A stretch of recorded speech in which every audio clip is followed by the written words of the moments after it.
திறப்பிலே 5 நிமிடங்கள். கிறிஸ்துவுக்குள் மிகவும் பிரியமான என் அன்பு சகோதர சகோதரிகளை, இன்றைக்கும் திறப்பில் 5 நிமிடங்கள் என்கிற இந்த ஜெப நேரத்தில் என் அன்பு சகோதர சகோதரிகள் உங்கள் அனைவரோடு கூட இணைந்து ஜெபிக்க கர்த்தர் பாராட்டின கிருபைக்காக ஆண்டவருக்கு நன்றி செலுத்துகிறேன். இன்றைக்கும் ஒரு முக்கியமான காரியத்திற்காக நன்றி சொல்லி ஜெபிக்க இருக்கிறோம்.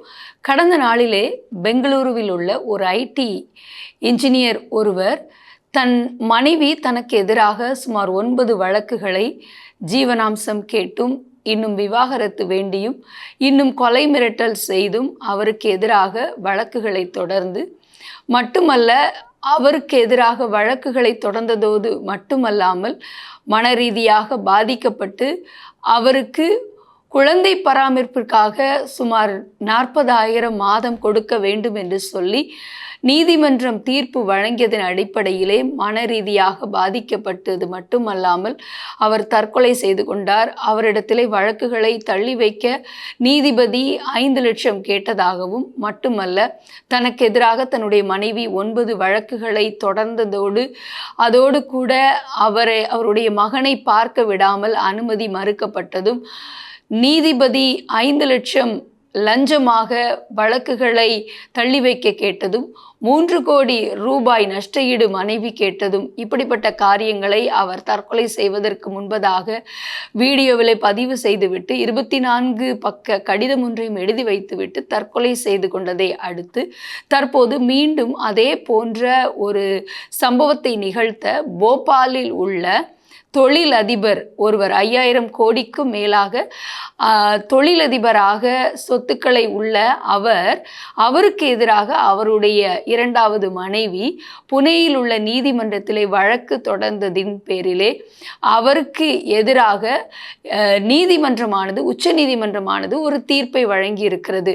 அந்த வகையில் யாரும் கணவன்மார்களை மிரட்டக்கூடாது, கொலை மிரட்டல் செய்யக்கூடாது என்றும், தவறாக சட்டங்களை பயன்படுத்தி மனைவிகள் பணம் பறிக்கும் நோக்கத்தோடு செயல்படுவது முற்றிலும் தடுத்து நிறுத்தப்படும்படியாக ஒரு தீர்ப்பினை நீதிமன்றம் வழங்கியிருக்கிறது. இதை குறித்த செய்தியை நான் வாசிக்கிறேன்.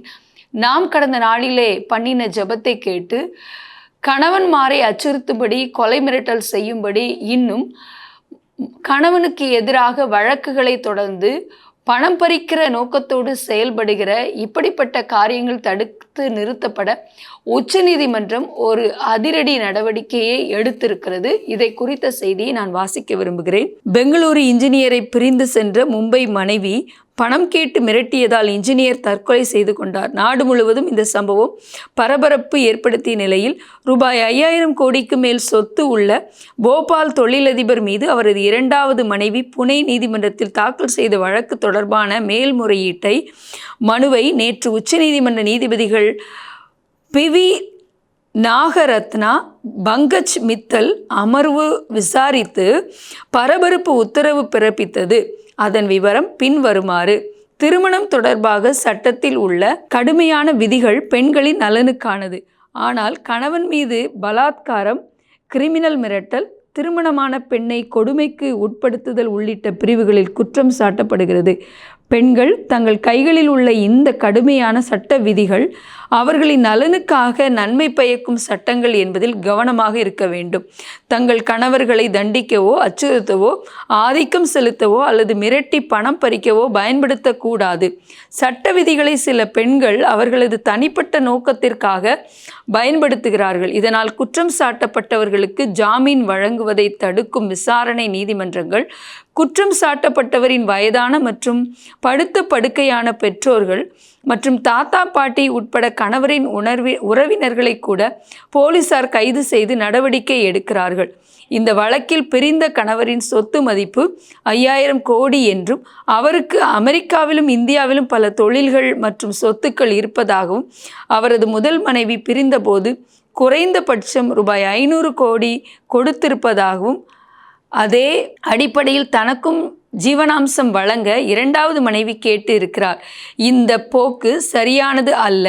ஜீவனாம்சம் நிர்ணயம் செய்வது பல்வேறு காரணிகளை பொறுத்தது. இதில் எந்தவித சூத்திரமும் இருக்க முடியாது. பரஸ்பர விவாகரத்து ஆணையின் மூலம் இறுதி தீர்வுக்காக ரூபாய் 8 கோடி வழங்க கணவர் ஒப்புக்கொண்டார். புனே குடும்ப நீதிமன்றம் மனுதாரருக்கு நிரந்தர ஜீவனாம்ச தொகையாக ரூபாய் 10 கோடி மதிப்பிட்டுள்ளது. புனே குடும்ப நீதிமன்றத்தின் இந்த தீர்ப்பை நாங்கள் ஏற்றுக்கொள்கிறோம். குற்றம் சாட்டப்பட்டவர் கூடுதலாக ரூபாய் 2 கோடி செலுத்த வேண்டியுள்ளது, அவ்வளவுதான். அதே சமயம் அவர் மீது மனைவி தொடர்ந்த அனைத்து குற்ற வழக்குகளையும் ரத்து செய்கிறோம். இவ்வாறு நீதிபதிகள் உத்தரவிட்டனர். என் அன்பு தேவனுடைய பிள்ளைகளே, வரும் நாட்களிலே இப்படிப்பட்ட சம்பவங்கள் தடுத்து நிறுத்த கர்த்தர் கிருபை செய்வார். நம்முடைய ஜெபத்தை கேட்டு எந்த விதத்திலும் சட்டங்கள் தவறாக ஒரு ஆணாலேயோ அல்லது ஒரு பெண்ணாலேயோ பயன்படுத்தக்கூடாது. சட்டங்கள் எந்த விதத்திலும் ஒரு பெண்ணோ ஆணோ தவறாக எடுத்து தன்னுடைய சுயநலத்திற்காக பயன்படுத்தக்கூடாது. அதை நம்முடைய சட்டங்கள் அனுமதிக்கக்கூடாது. இதிலே சட்ட திருத்தங்கள் கொண்டு வரப்பட வேண்டும். தொடர்ந்து இதற்காக ஜெபிப்போம். எங்கள் அன்பின் பரலோக பிதாவை, ஆசீர்வதிக்கப்பட்ட நாளின் காலை வேளைக்காக நன்றியோடு துதிக்கிறோம், ஸ்தோத்திரிக்கிறோம். கடந்த நாட்களிலே நாங்கள் ஜெபித்தோம் ஆண்டவரே. இந்த பெங்களூர் ஐடி இன்ஜினியர் ஆண்டவர் எவ்வளோ ஒரு வேதனை நிறைந்த கடிதத்தை எழுதி வைத்துவிட்டு ஆண்டவரே தன்னுடைய மனைவி வீட்டாருடைய கொடூரமான காரியங்களை ஆண்டவரே தகப்பனே 90 நிமிட வீடியோவாக வெளியிட்டிருக்கிறார்.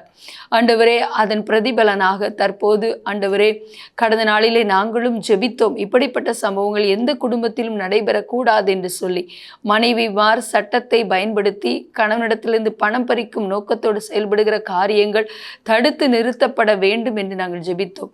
எங்கள் ஜெபத்தை கேட்டு இந்நாட்களிலே ஆண்டவரே உச்ச நீதிமன்றம் இதே போன்ற மற்றொரு ஆண்டவரே வழக்கிலே ஆண்டவரே தவறான நோக்கத்தோடு ஆண்டவரே கோடிக்கணக்கான பணத்தை கணவனிடத்திலிருந்து வாங்க வேண்டும் என்ற நினைப்போடு ஆண்டவரே வழக்கு தொடர்ந்த சூழ்நிலையில் அதற்கு ஒரு நல்ல நியாயமான தீர்ப்பை உண்டு பண்ணி வரும் நாட்களில் இப்படிப்பட்டவர்கள் உணர்வோடு நடந்து கொள்ள நீங்கள் இப்பொழுது கிருபை செய்திருக்கிறதுக்காக நன்றி. இது நிமித்தம் இப்படிப்பட்டவர்களுக்குள்ளே ஒரு உணர்வுள்ள இருதயத்தை கொடுங்க. யாரும் சட்டத்தை பயன்படுத்தாதிருக்க, அது கணவனானாலும் சரி மனைவியானாலும் சரி, நீதி எல்லா நீதிமன்றங்களிலும் வெளிப்பட நாங்கள் ஜெபிக்கிறோம். நீதி தேவன் நீதி செய்வீராக என்று ஜெபிக்கிறோம். பாதிக்கப்பட்டிருக்கிற சகோதரர்களுக்கும் நீதி செய்ய நாங்கள் ஜெபிக்கிறோம்.